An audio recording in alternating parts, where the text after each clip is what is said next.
ध्यान से समझो, या तो यीशु मसीह झूठा है या वो सच बोल रहा है। और अगर वो सच बोल रहा है तो उसने कहा हमें शैतान की सारी सामर्थ के ऊपर अधिकार दिया गया है।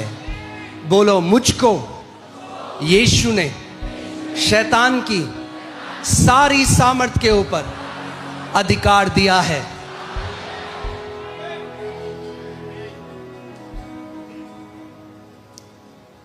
मगर हर एक चीज जो परमेश्वर कहता है, अगर उसमें आप विश्वास ना मिलाओ तो वो आपके जीवन में पूरी नहीं होगी। Every promise of God has to be mixed with faith for it to come to पास।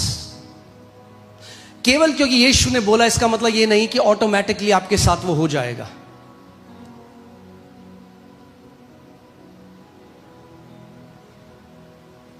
अगर सच में हमारे पास और ये जो अधिकार है ये केवल कुछ अभिषिक्त परमेश्वर के दासों के लिए नहीं है, ये परमेश्वर के हर एक बेटे और बेटी के लिए है जो अधिकार यीशु ने दिया है। अगर आप उसकी देह हो, अगर आप उसका परिवार हो, तो इसका मतलब आप अधिकारी हो। उसने आपको अधिकार दिया है।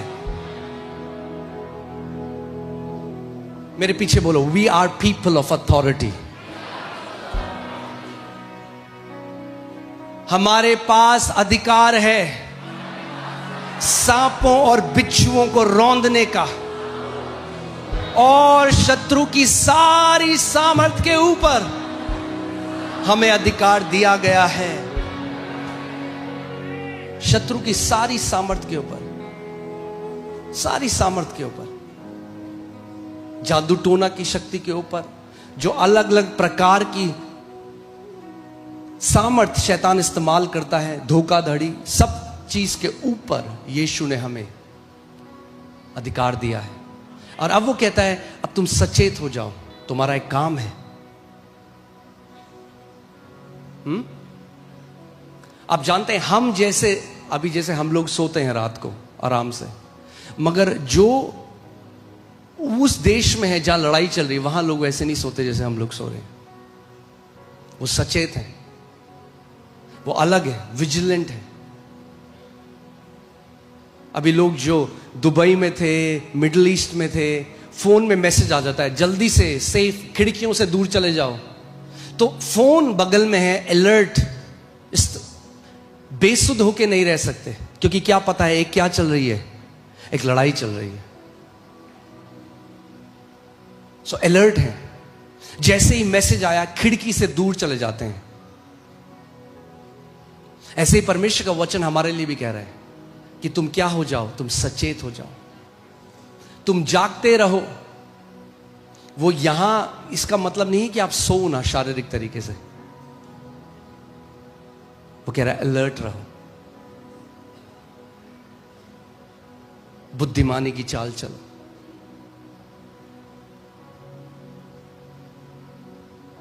कुछ लोग हैं उल्टी सीधी चीजें देखेंगे और फिर बोलेंगे, हॉरर मूवी देखेंगे फिर बोलेंगे हमें डर लग रहा है।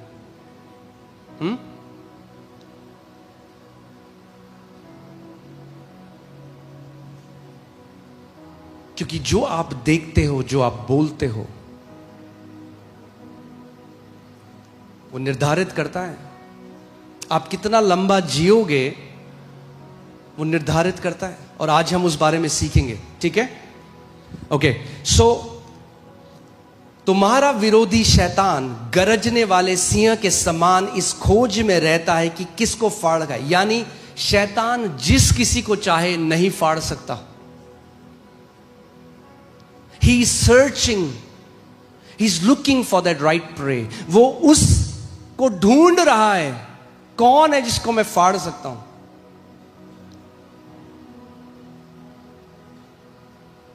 कौन है वो जिसको मैं नाश कर सकता हूं, वो ढूंढ रहा है, ठीक है? विश्वास में दृढ़ होकर, क्योंकि तुम्हारा एक दुश्मन है जो गरजने वाले सिंह की तरह ढूंढ रहा है कि किसको फाड़ खाए। तो प्रभु कह रहा है तुम्हारा काम है विश्वास में दृढ़ होकर उसका क्या करो, उससे भागो मत, उससे डरो मत, क्योंकि तुम्हें अधिकार दिया गया है, उसका सामना करो। क्या करो? उसका सामना करो। डरना नहीं है शैतान से, सामना करना है। मगर सामना करने से पहले वचन कह रहा है विश्वास में दृढ़ हो जाना है। You have steadfast in faith। ऐसा नहीं आज हाँ जी मान लेंगे जी, होगा तो नहीं होगा जी, अरे अब तो हम नहीं मानते जी, होगा नहीं। steadfast, you are anchored in faith। and how do you get anchored in faith? कैसे आप विश्वास में अड़िग हो जाते हो? जब आप वचन के ऊपर अपनी नींव बना लेते हो। when you are steadfast in the word, you are steadfast in faith। क्योंकि विश्वास परमेश्वर के वचन से आता है।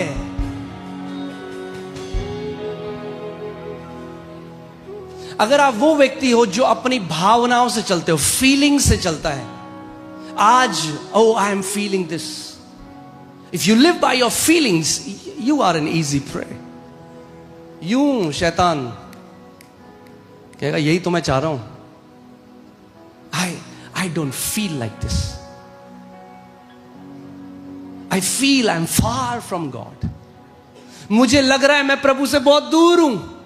अरे उसका वचन कहता है अब तुम और मसीह एक आत्मा हो चुके हो। You feel far from God because your mind is not renewed to the truth। आपका मन अभी परमेश्वर के वचन से नया नहीं हुआ है। So you would rather trust your feelings than rather trust the word of the living God।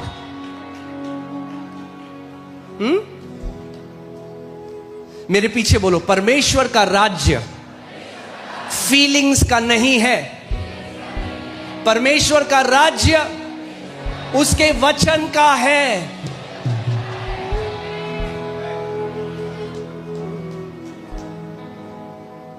You don't have to feel you are healed, you have to believe you are healed। You don't have to feel you are victorious, you have to believe you are victorious। It's not about feelings। ये feelings के बारे में नहीं है, ये भावनाओं के बारे में नहीं है। अगर आप वो मसीह हो, अगर आप वो विश्वासी हो जिसने अपना पूरा जीवन फीलिंग्स के ऊपर बनाया है, तो आप एक ऐसी खिसकती रेत के ऊपर है आपका घर जो कभी भी ढह जाएगा।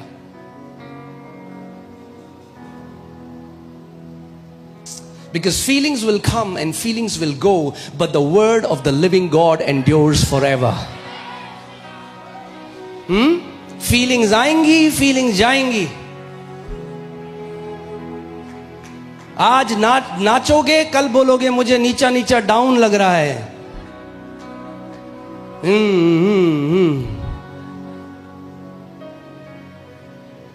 Your word, O Lord, is forever settled in heavens। तेरा वचन यहोवा हमेशा के लिए स्वर्ग में स्थिर है। वो अड़िग है, वो हिल नहीं सकता, वो मिट नहीं सकता, वो बदल नहीं सकता। जो तेरा वचन 6000 साल पहले कहता था, वही तेरा वचन आज भी कहता है, और वही तेरा वचन अगले 60,000 अनंत तक वही रहेगा। उसका वचन बदलेगा नहीं। सो अगर वचन में खड़े हो तो एक ऐसी नींव में खड़े हो जो बदलने वाली नहीं है। यीशु ने कहा बुद्धिमान मनुष्य वो है जो मेरी बातों को सुनकर अपना घर उस पर बनाता है। उसने कहा जब तूफान आएंगे, जब आंधियां आएंगी, क्योंकि याद रखना मुश्किल परिस्थिति आएगी जब इस पृथ्वी में हो, आएगी। Symptoms will come, situations will come, storms will come, but if your faith is resting on the finished work of Jesus, अगर आपका विश्वास यीशु ने जो कर दिया है उस पर खड़ा है, तो कोई ऐसी दुष्ट आत्मा नहीं जो आपको हिला सके। There is no power in hell that can cut short your life if you're standing on the word of the living God। आमेन। सो विश्वास में दृढ़ होना किसका काम है? हमारा काम है।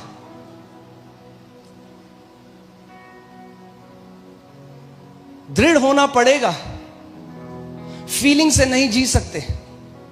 आप जानते हैं हमारी सबसे बड़ी problem, Bible says do not give a place to devil. आप जानते हैं हम कैसे, हम सब कभी ना कभी जीवन के ऐसे क्षेत्र में हम लोग रहे हैं जब हमारे ऊपर प्रेशर आया, गलत खबरें आई, हमारे विरोध में परिस्थितियां आई, और उस समय हमने जल्दी से वो बोल दिया जो हम फील करते हैं। अरे इससे तो अच्छा होता, ऐसे जीवन से तो ज्यादा अच्छा है, मैं मर जाऊं। फिर कुछ समय बाद खबर आती है शरीर में, फिर रोते हैं, प्रभु तूने मेरे साथ ऐसा क्यों किया? और उसका वचन कहता है जीवन और मृत्यु जीभ में दफन है, जो उसका इस्तेमाल करना जानता है वही उसका फल भी भोगेगा। क्या लिखा है? जो उसे इस्तेमाल करना, यानी दिक्कत हमारी यह है कि हमें आज तक, कई लोग 70 साल के हो गए, 80 साल के हो गए, जीभ कैसे इस्तेमाल करनी है आज तक नहीं सीखा। केवल क्योंकि आपके बाल सफेद हो गए इसका मतलब यह नहीं कि आपको आ गया कि जीभ कैसे इस्तेमाल करनी है। और जो वो बो रहे हैं वही कटनी भी वो कर रहे हैं। हाँ, एक कहावत है, मुझे नहीं पता, सुनी थी कभी, कि जब नीम बोओगे तो आम नहीं आएगा। हाँ, तो आपको व्यक्तिगत रूप से जिम्मेदारी लेनी पड़ेगी अपने जीवन की। पड़ोसी को बोलो, जिम्मेदारी लेनी पड़ेगी। आमीन। क्योंकि परमेश्वर ने हमें बाइबल उसमें चमकीली पन्नी लगाने के लिए नहीं दी थी, उसको सजाने के लिए नहीं दी थी। उसने अपना वचन भेजा और मुझे मेरे रोगों से चंगा किया है। उसने अपने वचन को भेजा और मुझे नाश होने से बचा लिया है।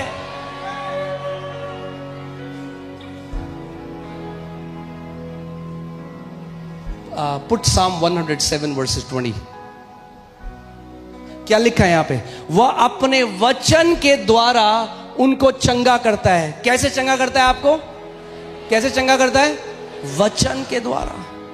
English Bible says better, he sends his word. वचन को वो भेजता है, मगर वो तो भेजता है, क्या आप उस भेजे वचन को ग्रहण करते हो? परमेश्वर का भेजना एक बात, उस भेजे गए वचन को ग्रहण करना दूसरी बात है। कितने लोग हैं जब वचन भेजा जाता है तो वो बिजी हैं, हाँ, कैजुअल हैं, और बाद में हो।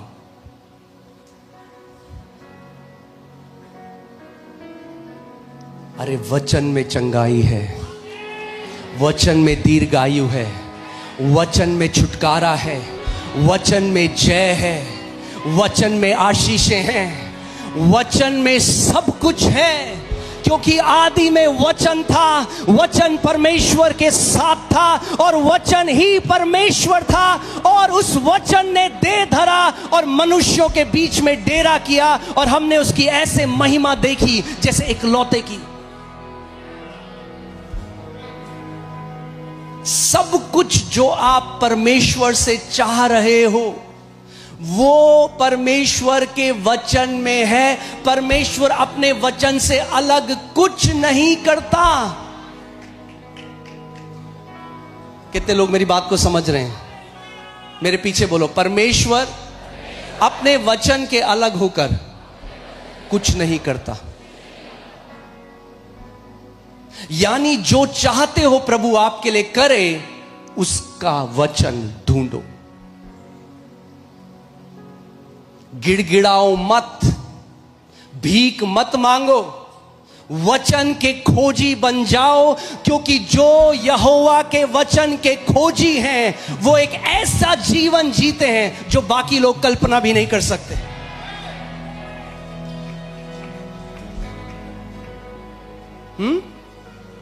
आज लोग बस प्रार्थना करो, प्रार्थना, अरे क्या प्रार्थना करो, पता ही नहीं है लोगों को।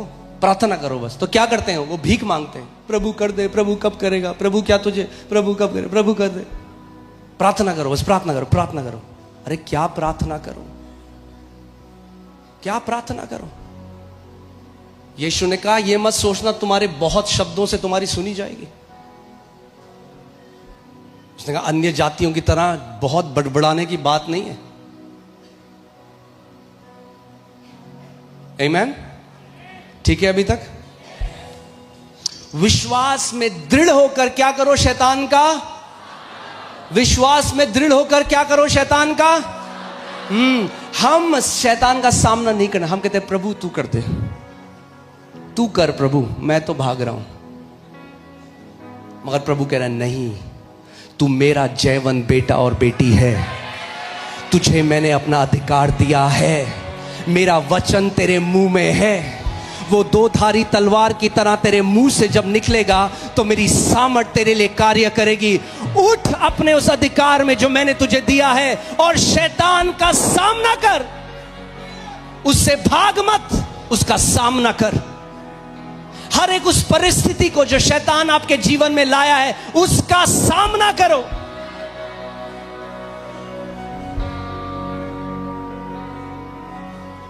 आमीन, हालेलुया। याकूब 4:7 हम देखते हैं। हर बार हम देखते हैं कि परमेश्वर क्या चाहता है, इसलिए परमेश्वर के अधीन हो जाओ और शैतान का क्या करो। ओहो, बार बार प्रभु अपनी देह को क्या बोल रहा है, शैतान का क्या करो, सामना करो।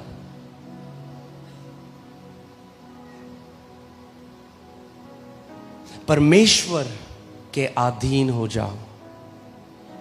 परमेश्वर के अधीन कैसे होते हो आप? ऐसे बोल के प्रभु हम तेरे अधीन हैं तो हम तेरे अधीन आ गए, हाँ, ऐसे नहीं होते। यस, जब आप वचन के अधीनता में आते हो तो आप परमेश्वर के अधीन आ जाते हो, क्योंकि परमेश्वर वचन है। कैसे? You submit to God when you submit to his word, because his word is our ultimate authority. उसका वचन हमारा सबसे बड़ा अथॉरिटी है।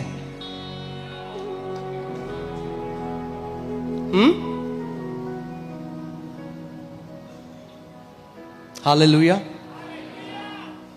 तो कैसे अधीनता में आना है? वचन की अधीनता में आना है। You bring your senses under the authority of the word.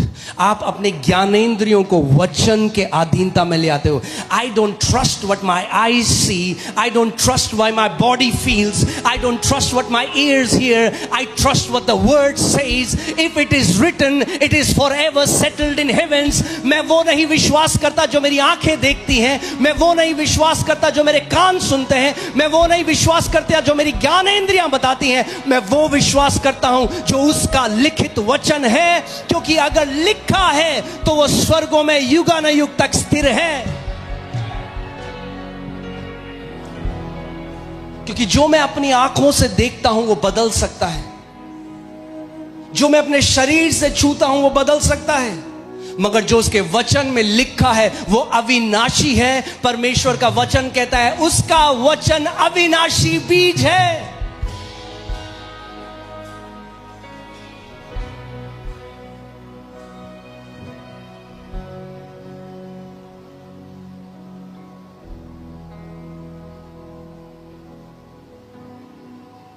यीशु ने कहा जब मैं वापस आऊंगा क्या मुझे पृथ्वी पर विश्वास मिलेगा?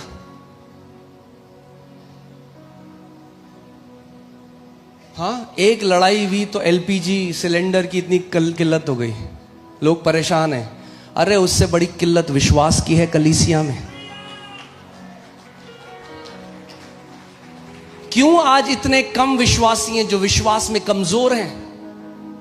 थोड़ा सा प्रेशर आता है मुंह से उल्टा सीधा निकलने लग जाता है। क्यों? विश्वास में क्यों अड़िग नहीं है? क्योंकि वचन का आदर करना नहीं सीखा आज तक। कलीसिया रीति रिवाज की तरह जा रहे हैं, बस वर्शिप में नाच लो, अरे उसके वचन में जीवन है, उसके वचन में जीवन है, उसके वचन में चंगाई है, उसके वचन में दीर्घायु है। सब कुछ जो आपको चाहिए परमेश्वर के वचन में छुपा हुआ है।